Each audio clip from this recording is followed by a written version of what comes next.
We want to talk about something different from just Nigeria today. We want to talk about something that is germane to the well-being of everyone, including you. Of relationship or another. Especially, we talk about strategies that make relationships to be healthy, to be fruitful, to be more productive. And then what we shall talk about is very, very important, especially wait until we get to number six, then you'll be able to appreciate what we're talking about. So, in a world where relationships are becoming so on daily basis, where marriages break down, people are finding it difficult to be able to maintain their relationship on a good scale. Joy, peace, and happiness seem to be elusive. So what is to be done? It's been discovered in social psychology that, well, arguments, disagreement, conflicts are inevitable in relationships. However, what we do about them is what is key, what is important, what we have to learn to deal with and manage. And to do this is not something that happens by trial and error or by luck, it's by intention. So it has to be intentional. So you have to be intentional about the joy, the peace of your relationship, either office relationship, family relationship, brotherly relationship, community relationship, business relationship. You have to be intentional that I want to make something good, something concrete, something positive of the relationship. Play your part and try to get your associate to understand that and play their own part too. Then you'll be surprised what the outcome will be tomorrow. So the first thing we look at is communication. Communication must be honest, must be seen to be genuine, must be seen to be truthful, must be seen also to be factual and to be respectful. In our culture, in the southwest Nigeria, we say even children deserve respect, and I believe in the world too, children, every child deserves some respect. That means respectful communication is very important. You don't talk to a child by shouting at the child. The child is not deaf and the child is not hard of hearing. So the way you talk to a child is on that friendly terms, not by backing others at a child. Talk less of your colleagues in place of what, talk less of your spouse. That's why they say generally respect beget respect. So communication must be genuine, must be honest, must be sincere, and must be respectful. So healthy relationships require honest conversations. Like we used to joke when we were growing up. Some people in their relationship talk about sweet nothings. Communication and talking are not the same thing. Communication means talking about things that are germane to your well-being, things germane to your relationship, factors that can encourage one another, that can build you up. You talk about your feelings, your emotions, your likes and your dislikes, what you appreciate and what you don't appreciate, what are things that hurt you, what are the things you prefer. Like someone asks a question in a marriage relationship discussion. Say, well, I have this my friend that we are in courtship. I'm in courtship with, but he refuses to talk about his past. his personality, his being. What kind of person is was he, and what kind of person is he now? So he just had to black out like that. At least you see me as I am. You flow with me as I unfold with you. I will say, how can I just wait and be unfolding? Tell me, who are you? What are you? So I be able to understand you. Not that after we got married or something, somebody will come up tomorrow and be telling me things about you, and I say, oh, no, no, no, that's not my partner. That's not my husband. That's not my wife. So you have to be honest with one another. I did this, I did that, but now I am like this. Like in the film, one film I just watched earlier today, where that lady, for some reasons, in the process of protecting her junior sister, a police officer got shot. And actually, she wasn't the one that shot the policeman. It's her junior sister. Her junior sister happened to be 5 years old then. And she happened to be a youth then. And their parents were late. So she's the one that is now the mother and the father. Their father was late. And the mother died at childbirth. So since the girl was born, she has been the one taking care of her. And now some people want to use their power to evict them from their father's house because it's a very big house in a very big expanse of land with horses and garden. So she was saying, we won't leave this land, you can't push us out. So they now brought police. The police chief, I guess, was already bought over. And she was telling them, stay away, stay away. As she was shouting and the police were trying to barge into the house, the 5-year-old girl carried the shotgun they had in the house for their protection, which their daddy bought while he was alive, and his license. So without the elder sister knowing, it was the little girl that fired the shot, and the shot hit the sheriff. But because she didn't want her little sister to be incarcerated, to be taken away from her, she owned up that she was the one that shot the police officer. So she was jailed and she spent 20 years. So after her release, she got work, and the place of work, one of the co-workers developed interest in her, and she was saying, well, um, do you know, I just came out from incarceration. I just got released. That one was shocked.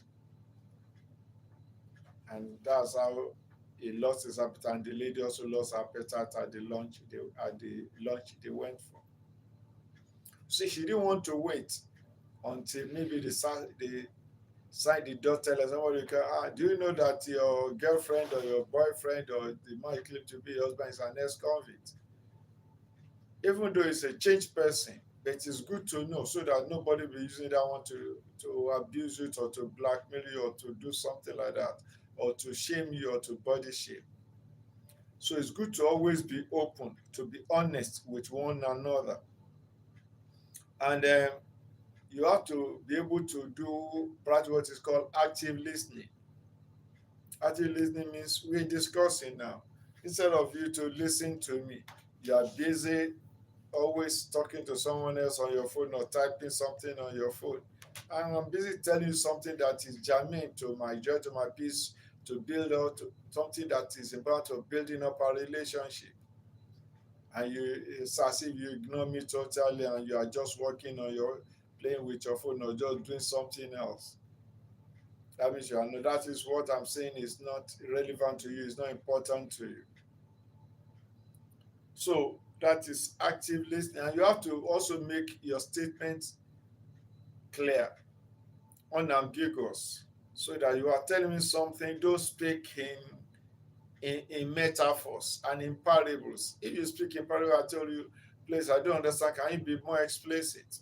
You should not take offense. So that's what it means you communicate. Let me know what you like, what you don't like. What is your ambition? What is your goal for this relationship? Yeah, I don't need to ask you, and I don't need to ask you, but if I'm asking you, okay, what are your thoughts for me? What, in what direction do you think our relationship is going? You just say, well, let's take it day at a time. Well, my time is not that free that I will go out with you now. I spend after about 3, 4, 5 years. You now tell me you're no more interested. Where do I start? And when I'm with you now, I can't just go to somebody and say I'm double dating or double timing and things like that. So it's good to have good communication. You have to know where you stand and which direction you are going. So it has to be respectful, as I said earlier, and it has to be emotional openness. Like I mentioned also, what are your likes and the other thing that trigger your just in that trigger that sets you off, that disturb your peace of mind or try to get you angry, things like that. Let person know you don't play. When I say yes, I mean when I say no, I mean no. I don't play with words. You're doing something for me or doing something to me or you plan to do so, or you saying something, I say, please don't talk to me like that. Please don't shout to me. I don't like being shouted at. It's good to let it be plain. So that's communication. The second point, second strategy that's important is trust. Trust in the relationship must be protected at all costs. Once trust is broken, it's like a broken glass. It's difficult to put back the pieces again. A broken egg, it's difficult to patch back the shell again. So trust is very important. You have to protect that trust. That's why you have to let your yes be yes and your no be no. You don't play with lies. You don't play with insincerity in a relationship. Trust must be earned. So if you want to have peace, joy, and health in your relationship, be open to one another, be faithful to one another, be clear with one another. Don't say A. And when tomorrow comes, say, remember you said A yesterday. Say, did I really say A? I didn't mean that. It must have been a slip of tongue. It must have escaped my mind. No, no, no. A cannot be it. I should have said C. And I now take you to be C. And when tomorrow after tomorrow comes, I say, okay, remember you when we talk about it, you chose C. You say, yes, C is what you like. C is C. C, C, C, C, C, C. And later again, you say, you see, it should be A. Are you trying to play with my mind? Are you trying to gaslight me? So you can see. So avoid constant lies. Even avoid lies at all. It will help you. Because once you give me a lie today and I catch you and I say, well, do what you said, it's, and and maybe a week's time you another lie, you say, well, I don't think I can trust you. I don't think I can take you for your word. Like some people they used to say, well, you can't trust him if or you can't trust her. If you say good morning, you better look at your watch or open the window and check the sky. Is it really morning or is high noon? Or, or the night's already around. So you have to avoid secret lifestyles. That means you don't show me one lifestyle, and when I'm not there, when we're not together, you display another lifestyle, another way of being, another personality. It's very damaging to a relationship.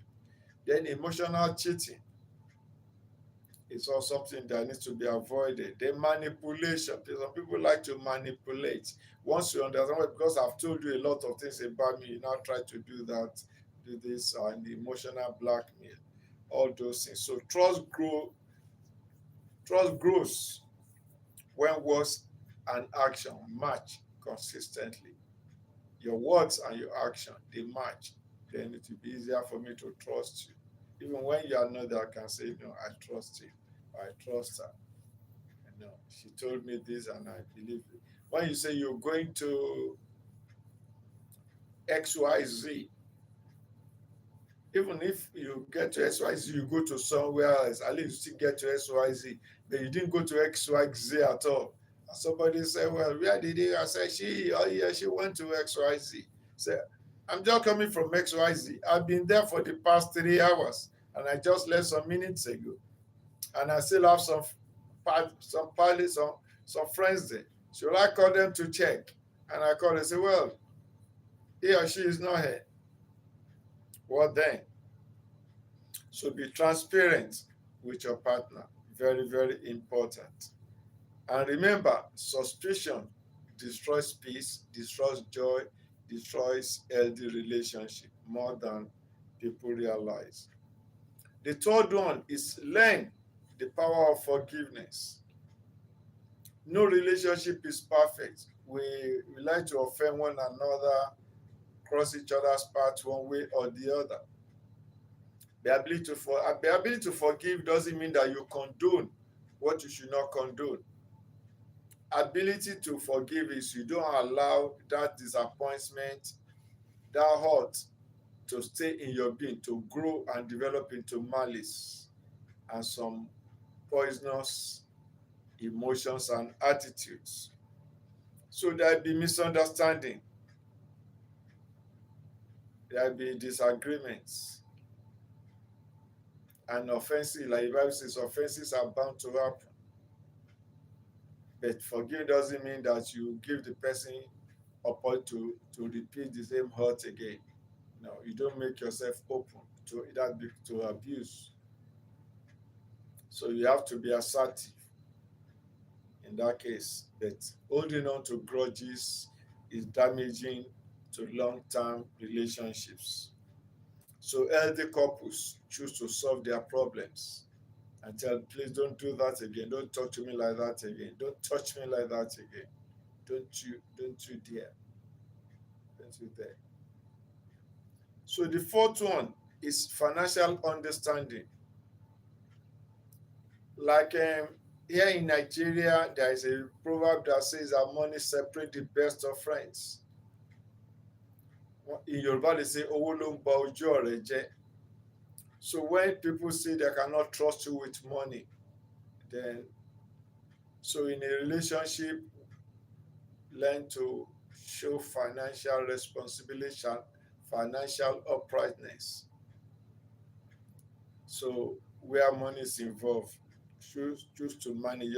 So couples should discuss their earning capacities, their spending capacities, their attitude towards purchases and expenditure. If you are the one that buy things on impulse and like to buy gadgets and electronics and so on, once you see this one, you see that one you like to buy.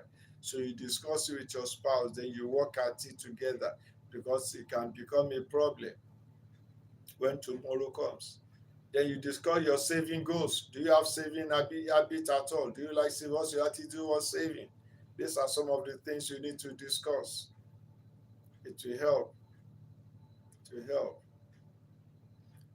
So, how to manage family responsibilities and financial expectations in the family, in the relationship. These are some of the things you need to discuss. So, don't let money break your relationship or sour your relationship. The fifth one, keep romance and friendship alive and appreciate each other regularly. Appreciate each other regularly. Romance doesn't mean just necking and kissing and so on. It shows showing good emotions towards one another, appreciating one another, looking at the goodness in each other and try to build it up and downgrade the weaknesses.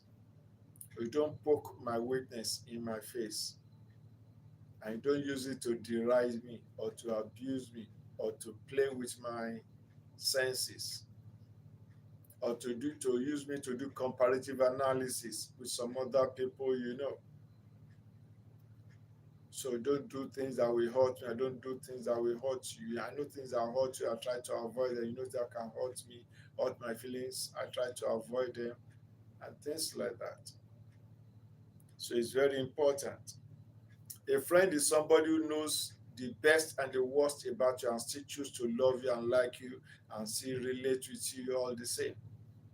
A friend is somebody who will not poke his or her finger into your weaknesses and turn it around like this and poke them in your nose. Or the person that knows the worst about you and use that one to blackmail you or talk about it carelessly.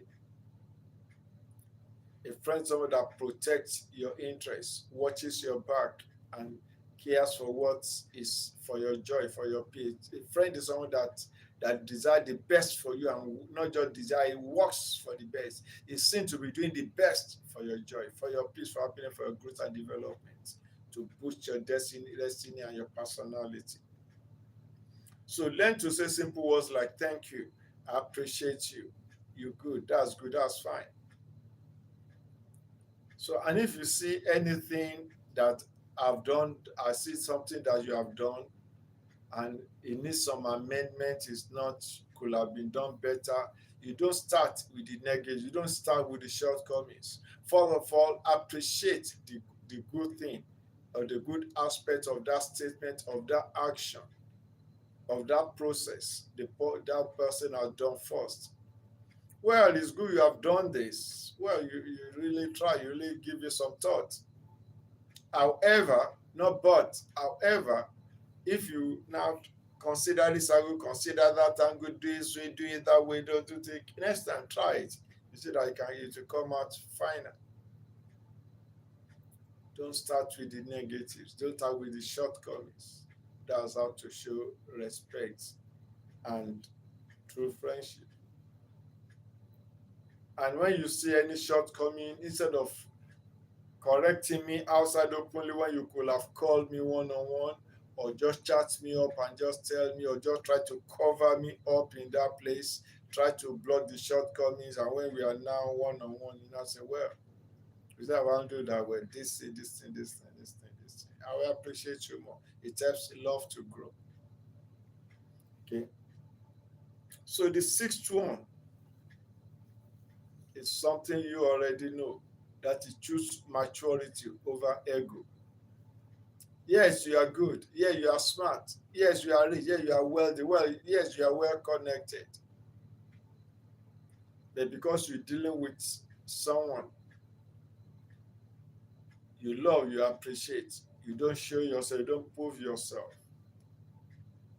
You work with humility, work with modesty. You'll be appreciated more than flaunting your ego or your past or your achievements or your goodness. Let them speak for themselves, or your virtues. Let your praises come from others. Now you start to praise yourself. In that case, the love and respect will grow more. People say, I didn't know. Is that your wife? Is that your husband? I didn't know. So cool, so quiet, so modest. So it's so smart. You don't know it that smart. It's smart. I like it. It talks with wisdom. It's always on point. You know, it's so smart. Just see, it's so quiet.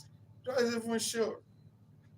When they were asking questions, see how he just look as if he didn't know the answer. But by the time he opened his mouth, everyone was heard. So, wow,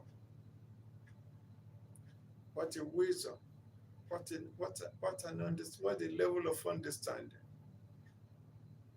That is the spirit.